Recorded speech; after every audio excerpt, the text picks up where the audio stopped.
Assalamu alaikum warahmatullahi wabarakatuh. Good morning to all students and today we are going to study about liberalization. आज के इस session में हम liberalisation के बारे में पढ़ेंगे। लास्ट सेशन तक के हमने ग्लोबलाइजेशन को देखा, यानी कि आलमगीरियत, उसकी खुसूसियत।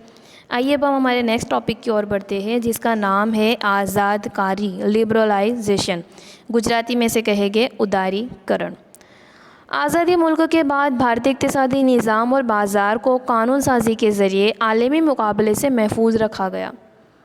पहले तो मैं आपको लिबरलाइजेशन के नॉर्मली मानी बता दूं कि पहले कुछ यूँ हुआ करता था कि अगर कोई फैक्ट्री इंडस्ट्रीज़ खोलनी है तो इसलिए सरकार के पास से लाइसेंस, परवानगी, इजाज़त की बहुत ज़्यादा प्रोसेस करना पड़ता था, बिकॉज सरकार का बहुत ज़्यादा कंट्रोल था। लेकिन 1991 में जब ये पॉलिसी को अमल में लाया गया तो इसके ज़रिए सरकार का जो कंट्रोल है वो और लाइसेंस वगैरह की जो परमिशन का प्रोसेस था वो कम कर दिया गया। तो इसे कहते हैं लिबरलाइजेशन। लिबरल मतलब में जो इकोनॉमिकली इंडस्ट्रीज़, फैक्ट्रीज़ खोलते हैं उन्हें फ्रीडम दी गई, तो इसे कहते हैं लिबरलाइजेशन। इसी के अकॉर्डिंग हम आज बात करेंगे। तो हम बात करते हैं कि आज़ादी मुल्क के बाद भारतीय इक़्तिसादी निज़ाम में और बाज़ारों को कानून साजी के ज़रिए आलमी मुकाबले से महफूज रखा गया। नेज़ रियाया की फ़लाह के लिए हुकूमत को अहम किरदार अदा करने का उसूल नेज़ समाजी अदल पर जोर दिया गया। इसके मुताबिक पॉलिसी के फ़ैसले लिए गए। मतलब में पहले 1991 से पहले भारत में बहुत ही ज़्यादा क्राइसिस नज़र आते थे, बहुत सब मुश्किलें थी। इसीलिए 1991 में 3 पॉलिसी को LPG, जो मैंने आपको पहले बताया था, उसे अमल में लाया गया। और उसी का एक पॉइंट है लिबरलाइजेशन, जिसको लिबरलाइजेशन में इकोनॉमिकली थोड़ी फ्रीडम मिली है, तो इसे हम कहेंगे लिबरलाइजेशन। लिबरलाइजेशन के मानी समझते हैं। लिबरलाइजेशन की पॉलिसी का मतलब है निजीकारी की पॉलिसी, मतलब में प्राइवेट पॉलिसी, जिसमें सरकार की पाबंदी से हम दूर रह सकते हैं, कंट्रोल वहाँ पर कम होगा या नहीं होगा। हुकूमत के ज़रिए सनती मैदान में ज़्यादा परवाने देना, सरमायाकारी और मुनाफे के हसूल के लिए निजी शोबों के लिए मुआफ़क़त करना इसमें शामिल है। मुख्तसर ये कि सनतों के क़याम और तरक्की में बेदखली की पॉलिसी का मतलब है लिबरलाइजेशन। मतलब में जिसे अपनी खुद की इंडस्ट्रीज़ खोलनी है, करनी है, तो उसे लाइसेंस वगैरह की सरकार की परवानगी की ज़रूरत नहीं है। इसी की ये जो पॉलिसी है इसे ही कहते हैं लिबरलाइजेशन। लिबरलाइजेशन की तारीफ़ समझते हैं। लिबरलाइजेशन यानी ग्लोबलाइजेशन के ज़िमन में आलमी बाज़ार मुल्क के इक़्तिसादी निज़ाम के लिए फ़ायदेमंद हो, उससे मुवाफ़िक व्यापार, सनतकारी को कंट्रोल करने के उसूल और इक़्तिसादी पाबंदियों से आज़ादी देना।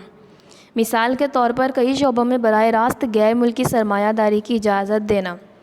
पहले यूँ हुआ करता था कि जब ये पॉलिसी नहीं थी तब फ़ॉरेन में इन्वेस्ट करना या फ़ॉरेन के लोग यहाँ पर इन्वेस्ट करने में प्रॉब्लम होती थी, बिकॉज़ सरकार की परवानगी, लाइसेंस वगैरह की बहुत ज़्यादा ज़रूरत पेश आती थी। लेकिन जब ये पॉलिसी अमल में लाई गई, इसके ज़रिए इजीली जिसे फ़ॉरेन में इन्वेस्ट करना हो, कोई भी प्रोडक्शन के लिए वो कर सकता है, या फ़ॉरेनर यहाँ पर आके अपना जो भी इन्वेस्ट करना हो, कोई प्रोडक्शन करना हो, कोई फैक्ट्री खोलना हो, तो इजीली वो इस चीज़ को कर सकती थी। इसमें सरकार के कोई भी दखल अंदाज़ी नहीं होती थी, उन्हें टोटली फ्रीडम दी जाती थी। तो ये जो पॉलिसी है वही कहलाती है। तो आइए हम लिबरलाइजेशन के फ़ायदे देखते हैं और उसके नुकसानात क्या है उस चीज़ को हम समझते हैं।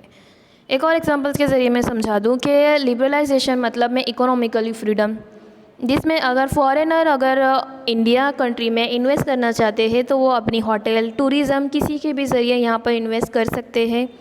तो जो आज़ादी उनको मिली है वही कहलाती है लिबरलाइजेशन। लिबरलाइजेशन के फ़ायदे उसके क्या है उसको समझते हैं, देन उसके नुकसानात भी है, हम उसे भी समझेंगे। गैर मुल्की सरमायाकारी में इजाफ़ा हुआ। कसीर और मुल्की कंपनियों ने हिंदुस्तानी कंपनी के साथ साझेदारी की, जिससे जदीद टेक्नोलॉजी का फ़ायदा हासिल हुआ और पैदावार में भी इजाफ़ा हुआ। जाहिर सी बात है, ये तो ऑटोमेटिकली इसका फ़ायदा तो होना ही था, टेक्नोलॉजी का फ़ायदा हासिल हुआ। नेक्स्ट है ग्राहकों को वाजिब दामों पर बेहतरीन अशिया मिलने लगी। निजी कार्य और खुली हरीफाई की वजह से पैदावार वाजिब दामों पर मियारी अशिया फ़रोख्त करने लगे। हरीफाई ज़्यादा शुरू हो चुका था, इसीलिए अपने प्रोडक्ट को बेचने के लिए अलग अलग स्कीम्स के ज़रिए वो प्रोडक्ट को बेचते थे। हर शोबे में मुसाबिका हुआ, लिहाजा आलमी मुसाबिके में कायम रहने के लिए इंतज़ामी तरीक़ों और कारीगरों की महारतों से वाबस्ता तालीम और तरबियत की अहमियत में इजाफ़ा हुआ। कर्ज़ों पर सूद में कमी होने से पैदावार की लागत में कमी हुई। लिबरलाइजेशन की वजह से टीवी चैनल, मोबाइल, इंटरनेट की कंपनियां और ऑनलाइन शॉपिंग को बढ़ावा मिला। चीज़ें देखते हैं लिबरलाइजेशन की वजह से ही है। चैनल, मोबाइल, इंटरनेट के ज़रिए हम शॉपिंग करते हैं, ट्रैवलिंग की बुकिंग करते हैं, ऑर्डर देते हैं। ये सारी चीज़ें लिबरलाइजेशन की वजह से ही हुआ है। लिबरलाइजेशन के ज़रिए सार्फियत को बढ़ावा दिया और बाज़ार फैसला कुन बन गए। लिबरलाइजेशन में जो हरीफाई थी, इसीलिए इंटरनेट शॉपिंग, ऑनलाइन शॉपिंग को ज़्यादा बढ़ावा मिला। लिबरलाइजेशन के ज़रिए लोगों की तर्ज़ ज़िंदगी और इस्तेमाल की चीज़ों में एक बड़ी तब्दीली वाक़ हुई। लिबरलाइजेशन की वजह से समाजी तहज़ीबी लेन देन में तेज़ी से तब्दीली वाक़ हुई है। लिबरलाइजेशन की वजह से जो समाजी तहज़ीबी लेन देन हुई है, इससे भी समाज में तब्दीली हुई है, क्योंकि हमने पहले ही पढ़ा कि लिबरलाइजेशन जो थी, इसकी वजह से फ़ॉरेन में इन्वेस्ट कर सकते थे, फ़ॉरेन वाले यहाँ पर आकर इन्वेस्ट कर सकते थे। तो इस तरह से जब दोनों का तामुल हुआ तो कुछ तहज़ीब हमारी इंडिया की तहज़ीब है और कुछ तहज़ीब अदर कंट्रीज़ की तहज़ीबों का जब एक दूसरे से लेन देन इकोनॉमिकली, सोसाइटी के ज़रिए जो भी हो, उसमें बहुत सारी तब्दीलियाँ हुई।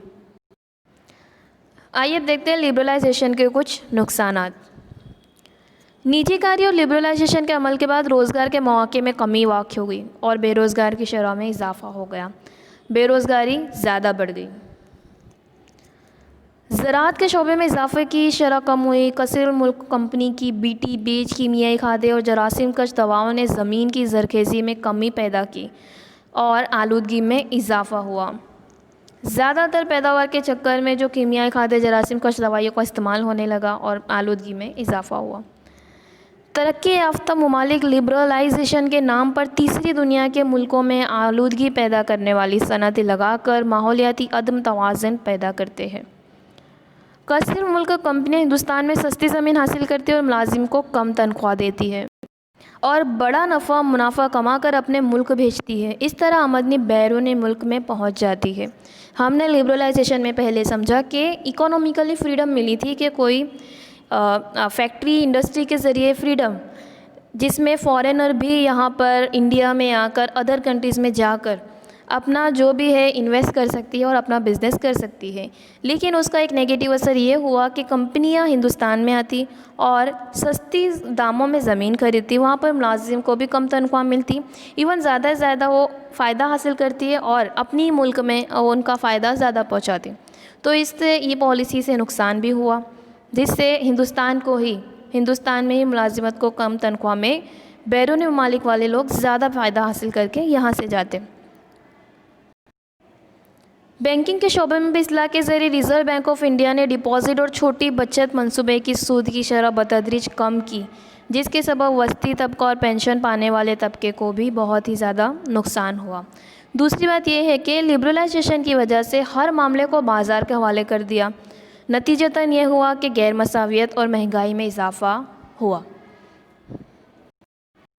तो इस तरह से अगर लिबरलाइजेशन के फ़ायदे हैं तो उसी पॉलिसी के नुकसानात भी है।